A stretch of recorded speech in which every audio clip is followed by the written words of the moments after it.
Hello, welcome everyone. This is a Keystone Contractors Association event. Last year, the KCA launched a AI task force, and I was very fortunate and lucky to know an AI expert, AI guru, if you will, here.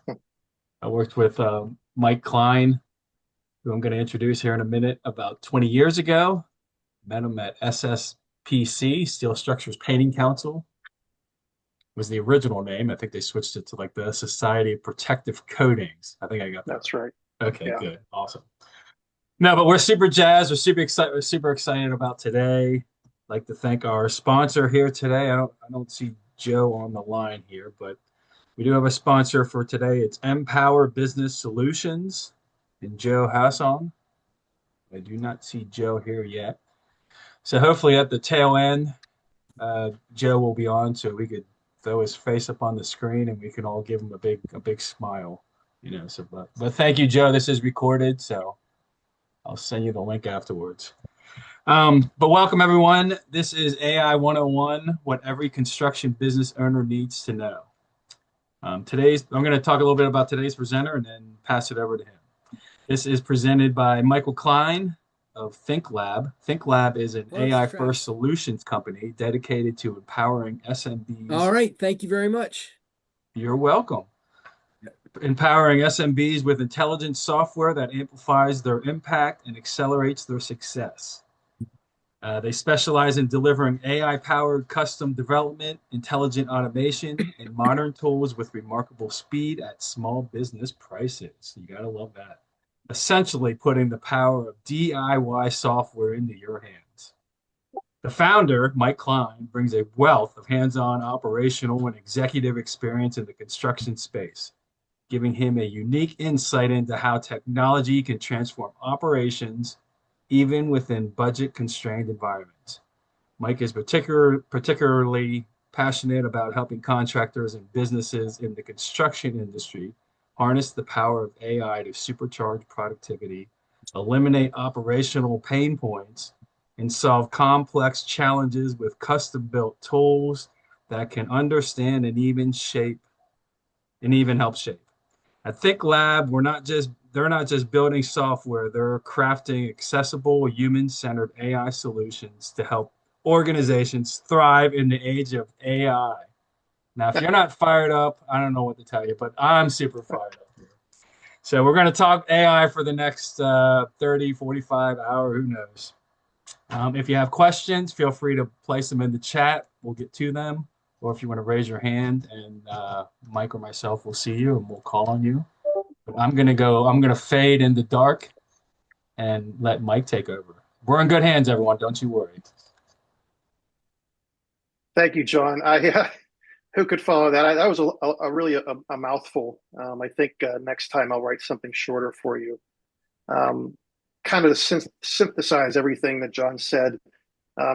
We are in the age of AI right now, and there's a lot of mystery surrounding it to a certain extent. And the big companies with lots of money are able to dive in and figure all this out because they can throw people and resources at it. I like to focus on smaller companies because I come from a smaller company background. And so, when you work for a place where you have to wear multiple hats, you have to figure things out, and you don't always have the budget to do it. And right now, AI is kind of acting as the great equalizer. It's democratizing how as small businesses we could take AI and use it to our advantage. So that's what I'm about. What we're going to talk about today really is a lot of those concepts. What are the basics? What is AI? What can it do for you? I've got a couple of examples later on in the presentation it'll kind of give you 5 concrete options for you to try AI, and then we're going to do a live demo later on, and obviously I'll be able to take questions as well.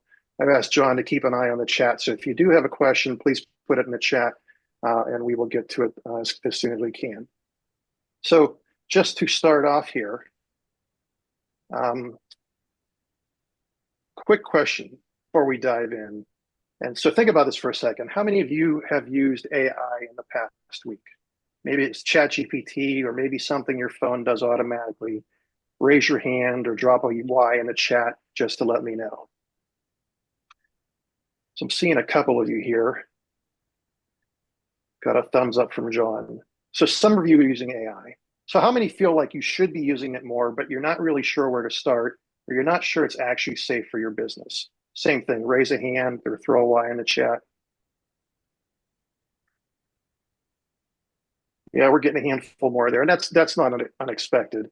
And that's exactly why we're here today, because here's the truth. Like I said before, AI is not going away. The construction companies that figure out how to use it are going to have a real competitive advantage over the ones that don't.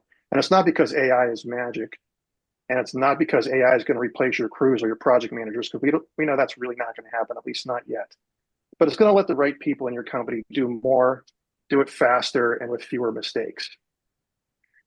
By the end of this hour, I want you to walk away with one specific task you can try today, something directly relevant to your business, and you'll know exactly how to do it safely.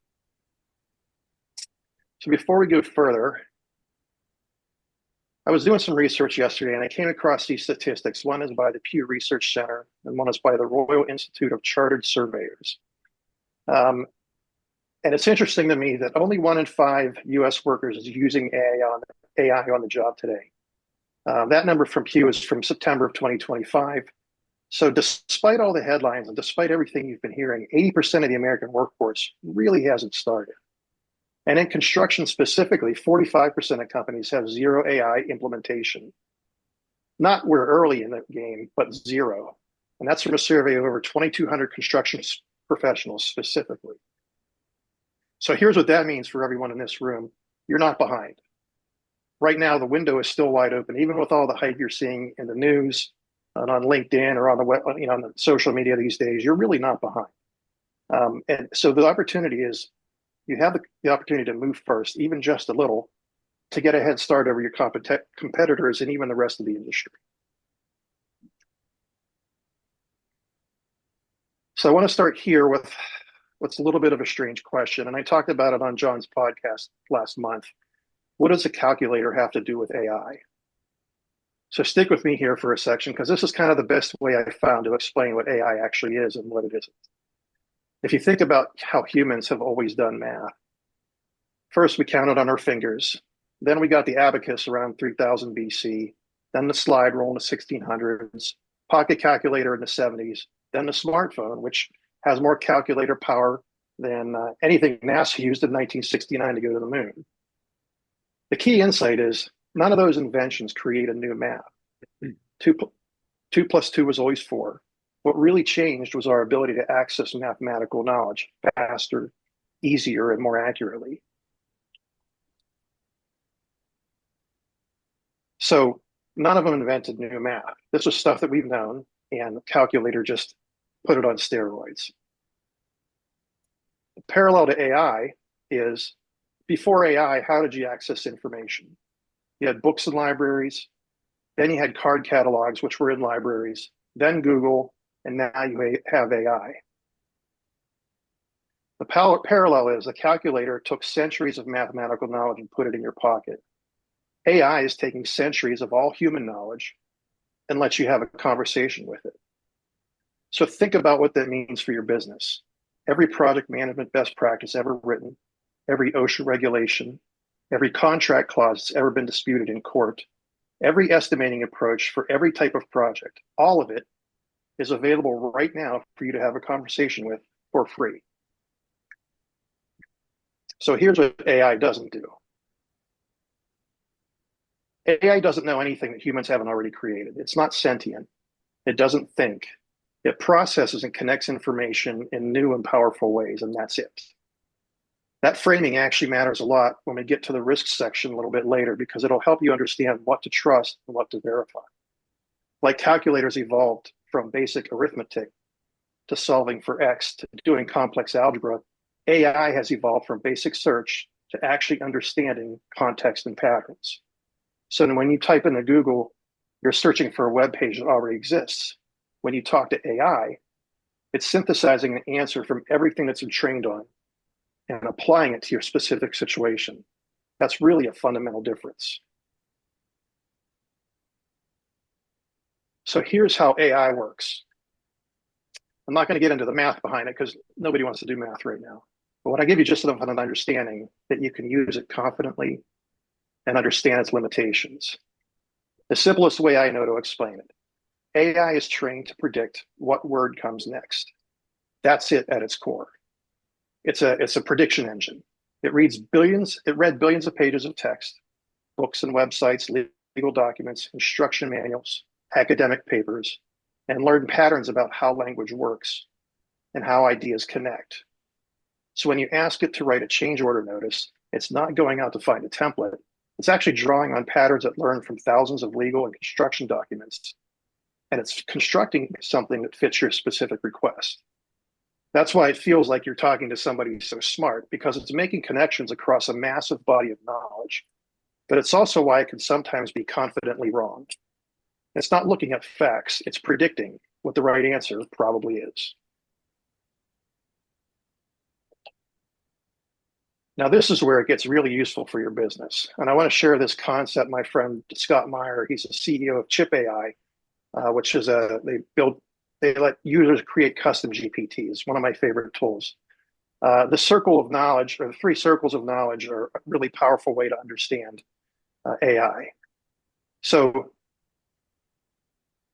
the first circle is the big outer circle, is everything that AI already knows. It's everything that's been publicly available on the internet, like industry best practices, general contracting law, OSHA standards, material costs, how to write a scope of work. All of that is already there. The middle circle is where you start getting into the groove a little bit more. This is your company's knowledge. It's stuff that's not public. It's your standard contract language, your subcontractor list, your estimating formulas and safety protocols, your project documentation. AI doesn't automatically know this, but you can give it to AI to work with. The innermost circle is the sweet spot. What this is, it's your specific context. So it's the details of this particular project or this particular client, this particular problem you're trying to solve. So when you give AI your specific context, that's when it goes from being a general tool to your personal expert assistant. The key takeaway here is the more context you give AI, the better its output. Vague question, vague answer, specific question with real context, and you get something genuinely useful.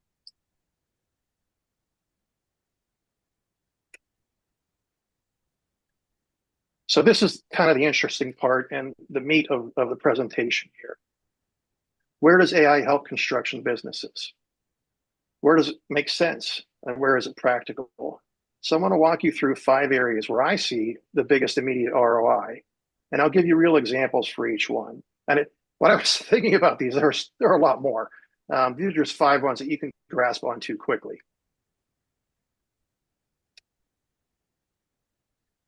Number one, I think, is estimating proposals. Raise a hand if writing proposals is excruciatingly time consuming, and it's something that you would like to, cut down on your time. I know it is for me in my business, and I remember working for engineering companies back in the old days, and proposals was one of the most painful things we had to go through. So we know writing a proposal a detailed proposal is time consuming. You've got the scope, the exclusions, the payment terms, and the schedule.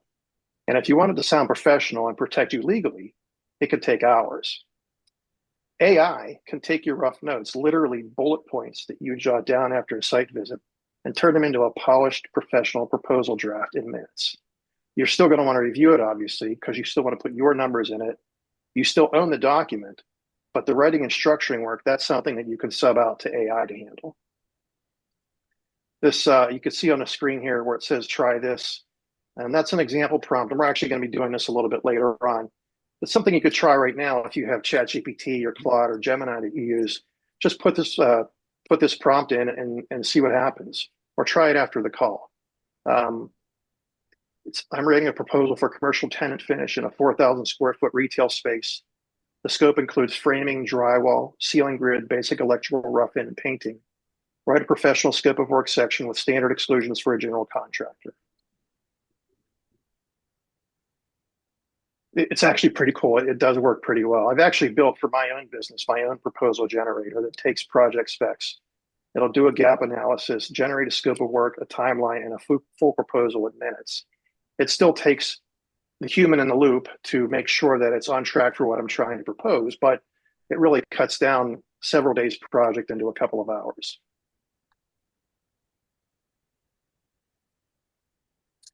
So the next one is RFIs and change orders. Um, you would know better than I, but I understand that RFIs is one of the biggest time sinks in the construction. Writing a clear professional RFI or change order notice, one that protects you and documents everything correctly, takes time and skill. AI can draft these for you in 30 seconds. You give it the situation, you tell it what you need documented, and it'll structure it professionally. Your PM reviews it, tweaks it, and sends it. So what used to take 20 minutes now takes 5. So if you multiply that by how many RFIs and change orders your company processes in a month or a year, that ends up being real time and real money. Safety documentation. Yes. So, I mean, OSHA compliance documentation is really non-negotiable. Keeping your toolbox talk fresh and relevant is hard when you're busy running jobs. AI can generate a site-specific toolbox talk on any topic in about 60 seconds. Tell it what type of work is happening, what the site conditions are, and what safety topic you want to cover. It'll write a clear professional talk that your foreman can actually use. It can also help you draft your site-specific safety plans, your hazard assessments, your subcontractor qualification questionnaires, and all of that documentation work that's necessary, but time-consuming.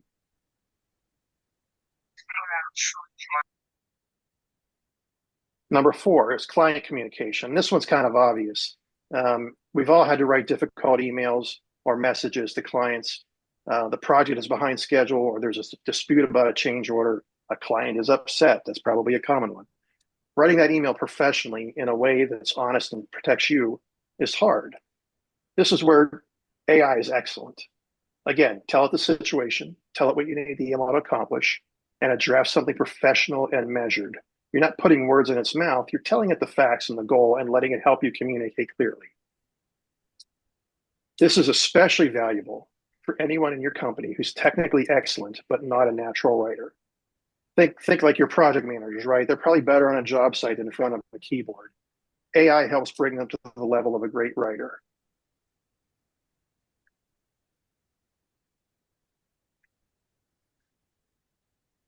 Number 5, research and code lookups. So how much time does your team spend trying to interpret building codes or contract clauses or specifications? AI is remarkably good at explaining complex language in plain English. If you read things like, what does this insurance indemnification clause mean and what risk does it create for me? AI can explain that in 30 seconds. Or what are the IBC requirements for egress in a type B occupancy? It knows that too. Or what's a reasonable warranty period for a commercial roofing project? It can help you think through that. Now, I want to be clear, for legal reasons and code questions, AI is a starting point, not the final answer. You still consult your attorney and your code official, but having AI give you a plain English starting point before those conversations, that saves time and makes those conversations more productive.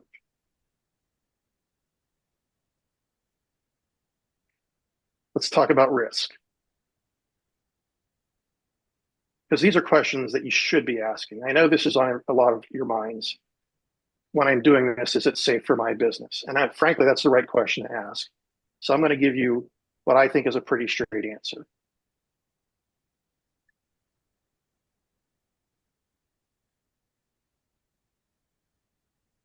Let's go back to the right slide there. Okay, so 3 risks to understand.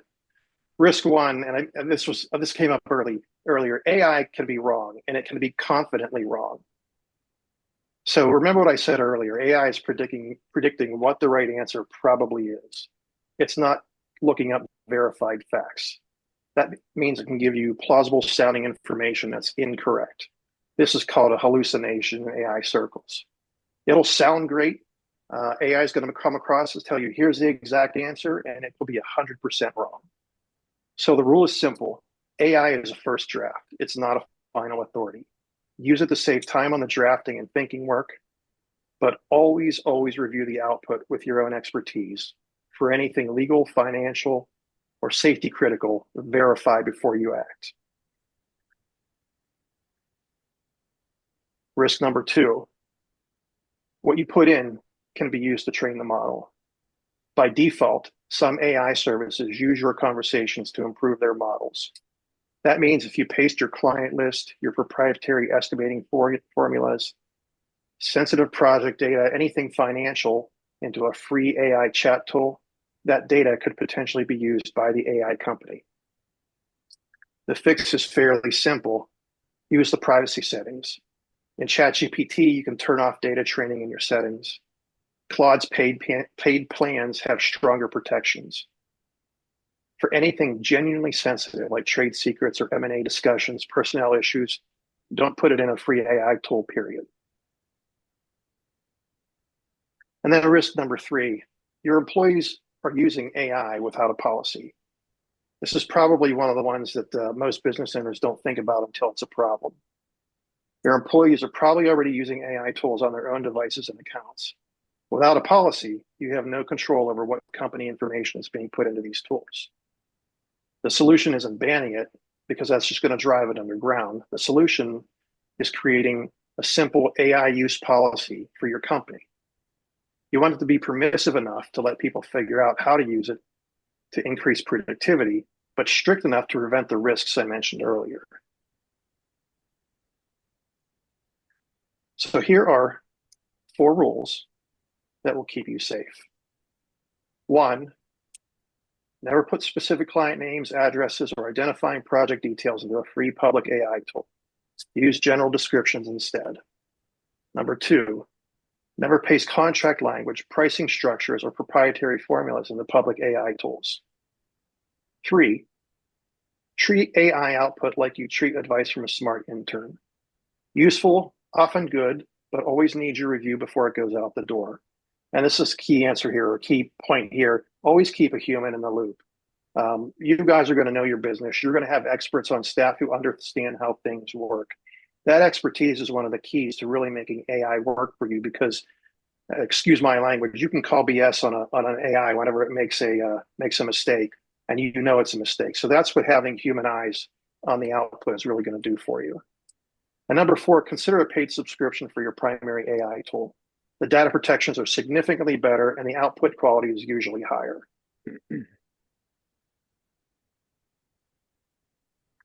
And it pays for itself pretty quickly. So here's what I want. And I know we've been zooming through this. We're going to do a live demo here shortly, and then I'll take questions at the end. But here's how you can get started pretty simply. So I want to give you something concrete and actionable, because the biggest mistake I see is people leaving a presentation like this feeling interested but not knowing what to do next. So if you look at these, pick ones that fit. Level 1 is probably absolutely the easiest. If you have never used AI, when you leave here today, go to Claude.ai or ChatGPT.com and create a free account. That's it. In fact, I just created another free account yesterday so I could do the demo. So it's super easy, takes about 5 minutes. Try one of the prompts that I mentioned earlier, a scope of work, a toolbox topic, an email draft, and see what comes out. I think you'll be surprised at how on point they are. But like I said, this is where most people should start, because it's free and it's low risk, and it'll give you a real feel for what AI can and can't do. Level 2 is a custom AI tool for your business. Once you're comfortable with basic AI, the next level is having a custom assistant that knows your company specifically. It's your standard contract language, your safety policies, your subcontractor requirements, your company's voice. This is what I do through ThnkLab, is I build custom GPTs based on a company's business and their specific business needs. This also comes in handy if you, I don't know if anyone's an equipment manufacturer, or if you have equipment with lots of handbooks, you could load these repair manuals and handbooks into a custom AI. And rather than having to page through a book like that, you jump into your chatbot and you find the answers quickly. These are things that be trained on that specific data. So those are really cool. And then level 3 is custom applications. Um, these are for companies that are ready to go deeper. Um, we're building actual web applications using AI, like estimating tools, project management dashboards, client communication portals, CRM systems, proposal generators. These are full software applications built with AI at their core. This is where my proposal generator sits. So there are opportunities here. And if you've seen the past couple of weeks have been interesting in the stock market with the software companies and software as a service companies are panicking because what they're realizing now is that you don't have to be a software developer or a coder to make your own software. All you need to do is be a domain expert. So, for example, if you're a lawyer, you can go on a platform like Lovable or Bolt, and with a natural language prompt, you can have it create software for you that you need. So they're in a panic out there in stock market land. But again, that's a level 3. That's a little bit advanced. Um, and I'm happy to talk to anybody about that as well if they want to. So now it's time for the live demo. What I'm going to do is it took a little bit of time to generate this yesterday. So I'm taking the cooking show approach. I pre-baked all this. I'm going to show you the prompt I put in, and I'm going to show you the output, and we'll do a quick comparison. And then if we have a couple of minutes after this, and I think we're going to have some time here, we can actually take a suggestion in the chat for something that you want to see AI do, and we'll put it in there and see how it does it. So the first is a basic prompt, and that is going to be over here on this window. And the basic prompt was, I put in this prompt here, write a scope of work for a commercial renovation. This is Claude AI. Claude AI came back and asked me a series of questions. It asked me what type of space is being renovated. I said an office. What areas of work are involved? I collect structural and framing, MEP, finishes, and that format you need. I told it I needed a Word doc. So it took about 5-6 minutes, and it output this scope of work over here on the right. It's a 5-page document.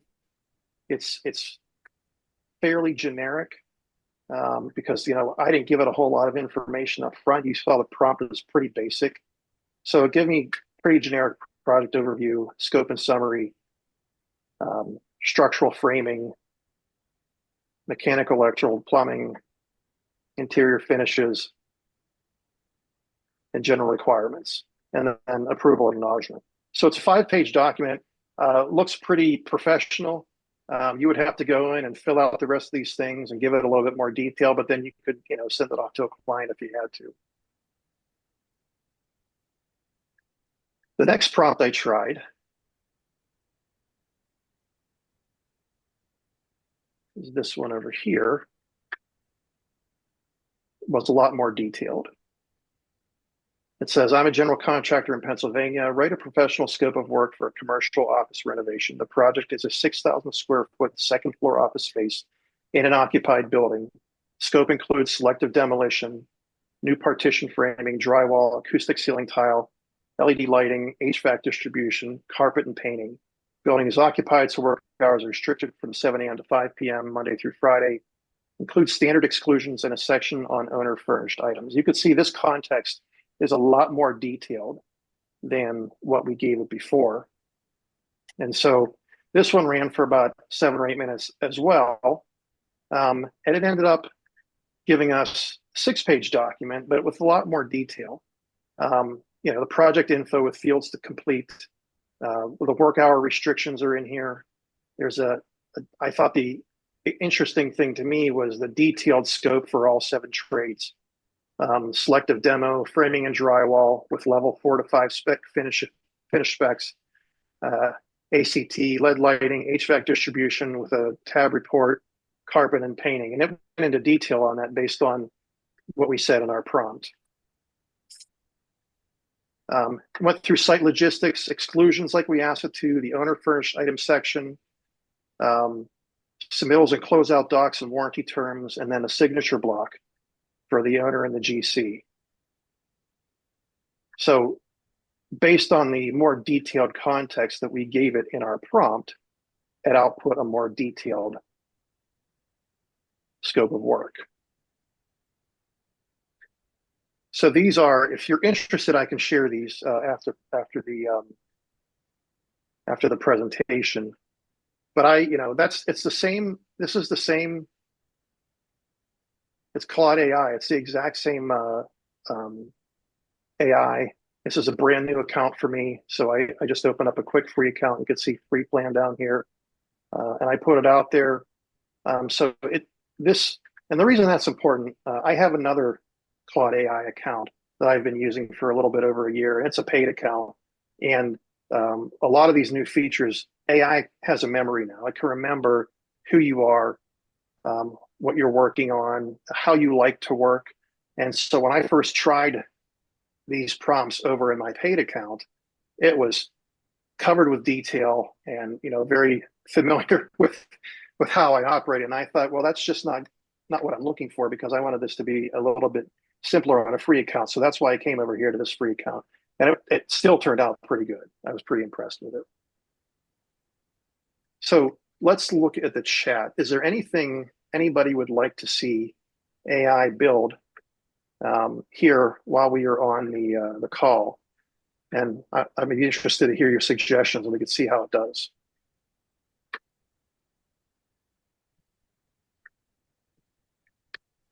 Just a question. I saw Sure. you scroll through and there were exclusions there. Were those exclusions accurate? Because you really didn't give it any parameters there. No, I didn't, and they probably were not very accurate, because what we asked it to do was include standard exclusions in a section on owner furnished items. So we didn't give it detail. Those would probably not be very detailed.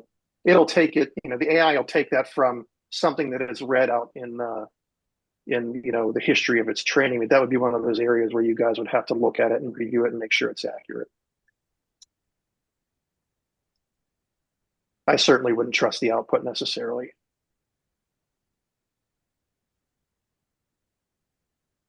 Anyone want to see AI build something?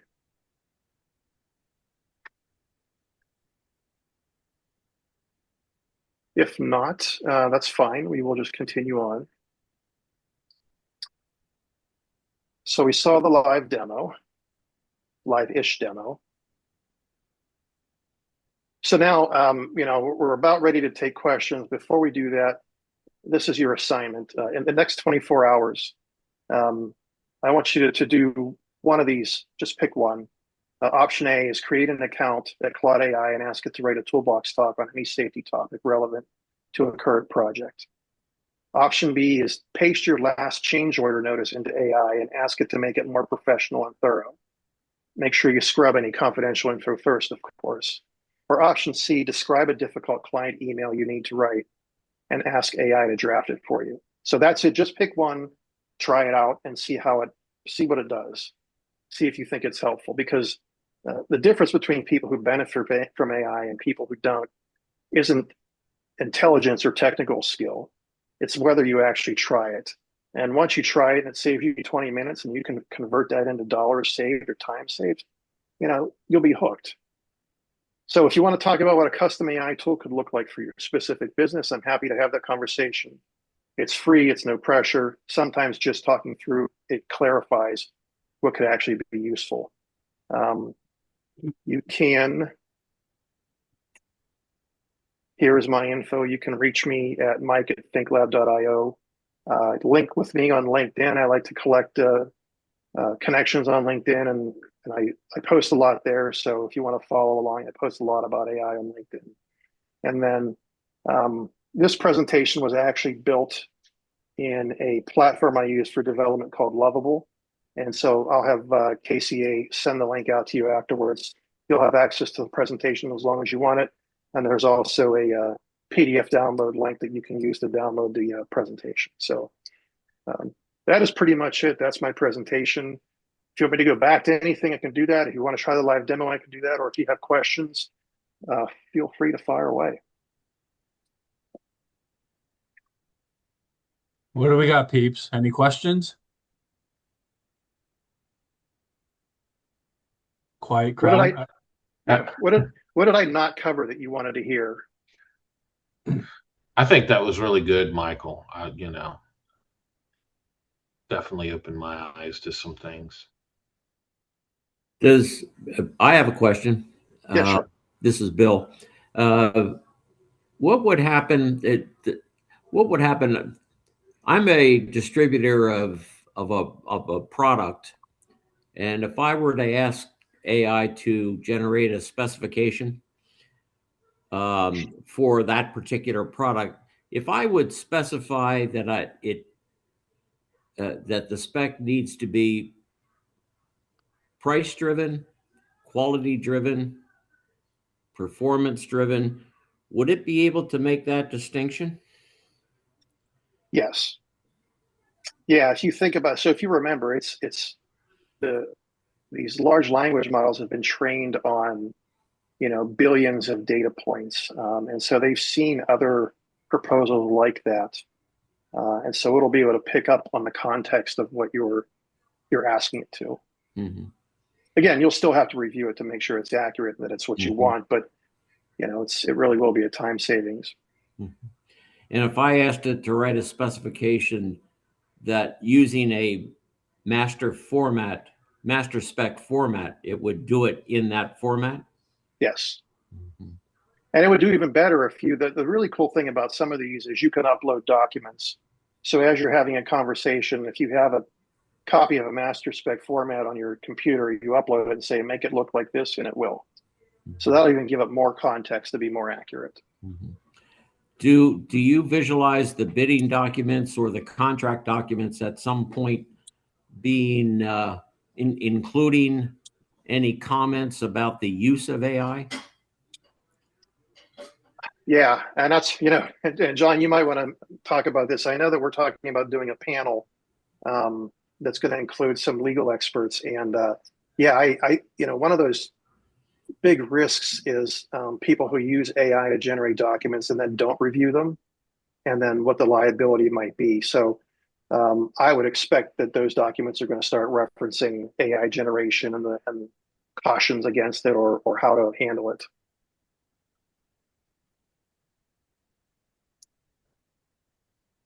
Yes. The current cost for AI appears to be nominal right now. Do you visualize that getting more expensive as it gets more frequently used?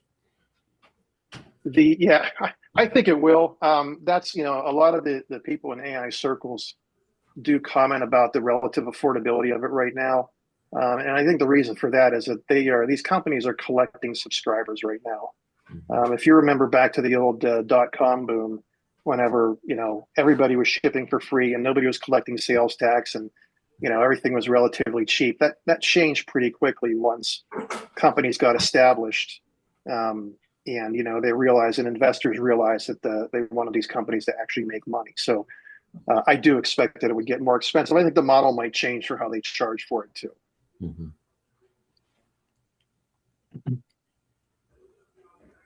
Yeah, and the comment Mike made about the next seminar, that's a part two. This is the kickoff of a series. This is kind of AI 101. Part two is, and I'll include this in a follow-up email.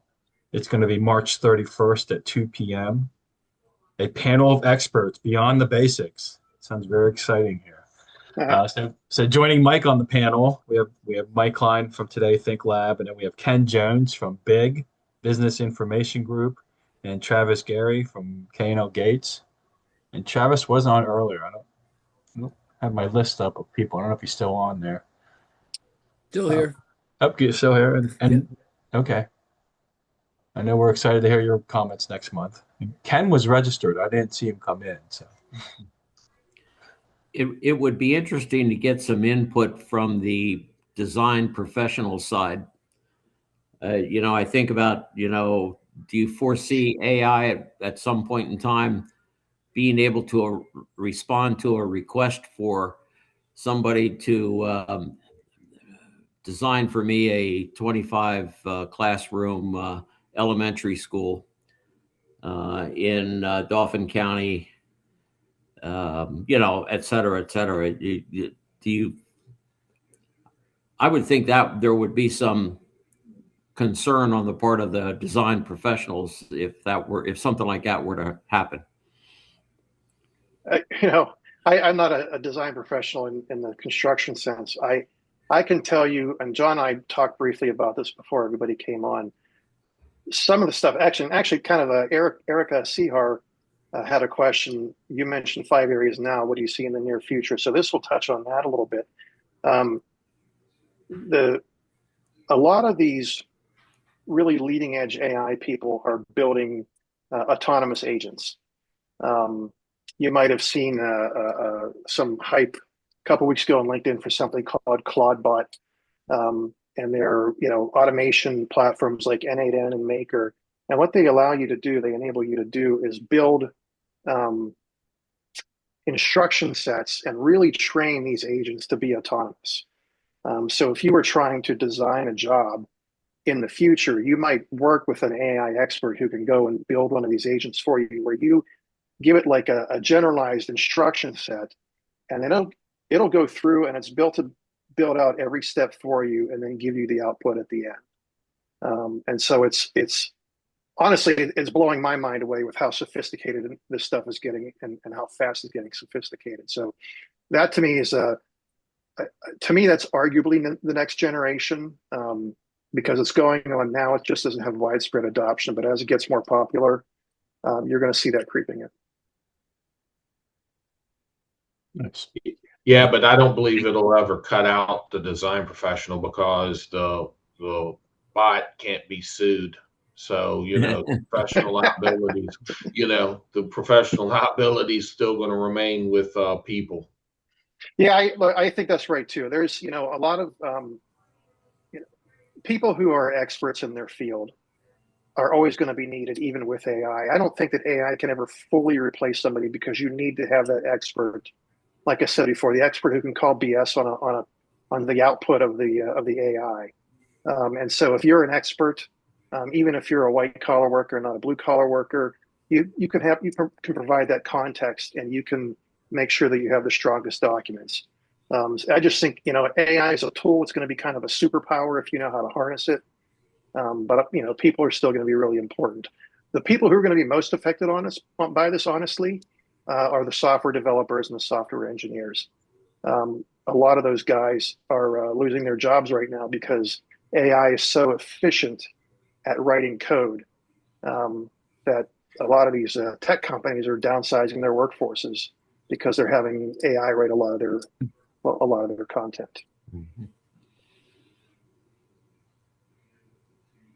So I did notice some comments in the chat. Erica, your question was asked. I don't know if you had a follow-up to that answer or that response, or if you wanted to add some context to your question, feel free. No, just curious what you see for the future. I know you touched on what you're using it for now, but I mean, everything is happening so quickly. What should we be on the lookout for? I actually I'm gonna just today I got acceptance from a client proposal, and I'm going to be building them a custom CRM system, and I think that is a custom software. To me, is kind of the next big thing that's going to happen, because it's so easy to build software that you need. So opposed to going out and subscribing to Salesforce or HubSpot or Microsoft CRM or one of these sort of expensive per month costly systems, you could build your own and own it, and pay a nominal fee for someone to maintain it for you, or have someone on staff do it. And that's really, I think the do-it-yourself software movement is gaining a lot of steam right now.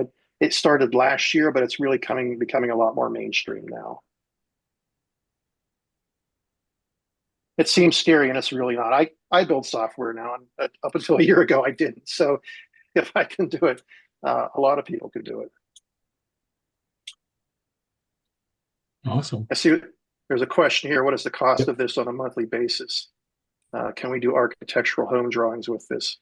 I pay I'm probably the anomaly because I have a lot of different subscriptions, but I pay $20 a month for my Claude subscription. I'm paying another 20 a month to subscribe to. It's part of my Google platform that I use. And then I have the platform called Chip AI that is I build custom GPTs with is $29 a month. And then my subscription for Lovable, which is the coding platform I use, is $50 a month. But that's just me. So I'm about, what, $100, $120 a month for subscriptions. If you were to just use generative AI like Claude or ChatGPT, you could get away with $20 a month. And actually, I was renovating my basement to create a little bar down in the basement, and I kept thinking I wanted to look a certain way, and I'm like, it's not working, it's not working. So I'm like, obvious, there must be something AI related. So I downloaded Planner 5D, and I paid for 1 month because for a year it was like 100 some bucks, and I'm like, I'm not going to use this after a week anyway. So I did the 1 month for 20 bucks or whatever it was, and it nailed it. It was awesome. It even gave me color suggestions for the wall, for the accent wall. It gave everything. So tell me where to put the tables and everything. So it was pretty smooth. You just take a picture and the designs go wild. It gives you all these different options. I think it's awesome. And frankly, John, you bring up a good point. Probably another huge opportunity for everybody in this room is if you think about, you always wish you were able to do this as part of your business. Maybe there's a software component where you can help, where you want to create a platform that does, architectural home drawings or some kind of design or something. You can build that. I mean, go to a tool like Lovable or a tool like, what's the other one, Vercel or Replit, and you could tell it what you want to build, and it'll help you do it. It's just natural language building, which is, again, it's like we're in Star Trek or something right now. Mm-hmm.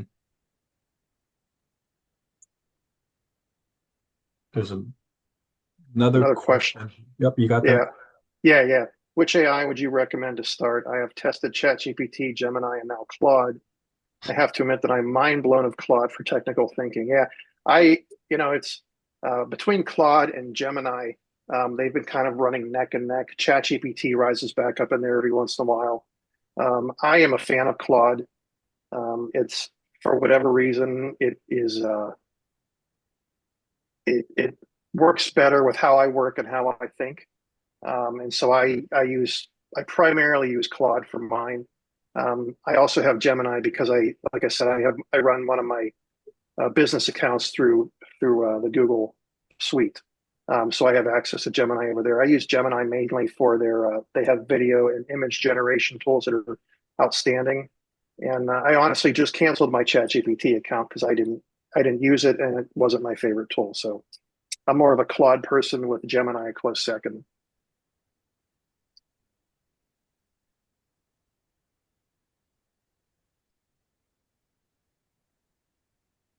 Anyone else have some AI tools you like or questions about or comments related to the presentation?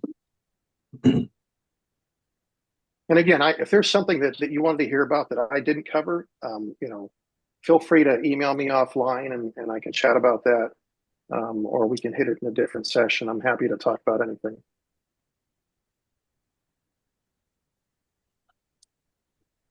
And as Micah indicates there, it looks like we're nearing the hour. He said thanks to our presenter, Michael, and I would echo that. I think, Michael, you did a great job. Set the stage for the kickoff of this series, and I, for one, am looking forward to part 2, March 31st, 2 p.m. The panel of experts, Mike, Ken, and Travis, are going to answer all of our questions here. Looks like we got one last question thrown in there. What is that? Any AI tool you recommend to create architectural drawings like 2D? That's a question for ChatGPT, maybe, or a question for an AI tool. I don't have any answer to that question, unfortunately. But yeah, I think you could research that pretty quickly and find something. Or if it doesn't exist, you build it yourself. Yeah. In the world of drawings and design, I was in a meeting last week with some of Bill's friends at CSI, the Construction Specification Institute, and the one person on the call said they were just blown away by Upcode. I think it's called Upcode, is the AI platform. And he said you type in for the project, for the specs, you just type in the situation or the issue, and what used to take hours of research to draft the specs and the drawings takes just minutes, and that gives you all the information on any building code issue. So that's Upcode for all you spec writers out there. We really are in an amazing time right now as far as information access goes. Yeah. But yeah, on behalf of the KCA, I'd like to thank Michael for spending some time putting this together. I thought it was very informative. Thank you very much for that. Yeah, thanks for having me. I appreciate it, and love to do it again. Yep. We'll see you in a month, and hopefully everyone on the call can join us again in a month. So, yes, it was very good. Very good. Enjoyed that. Thanks, Bill. Yep. All right, thanks, everyone. Thank you, everyone. All right.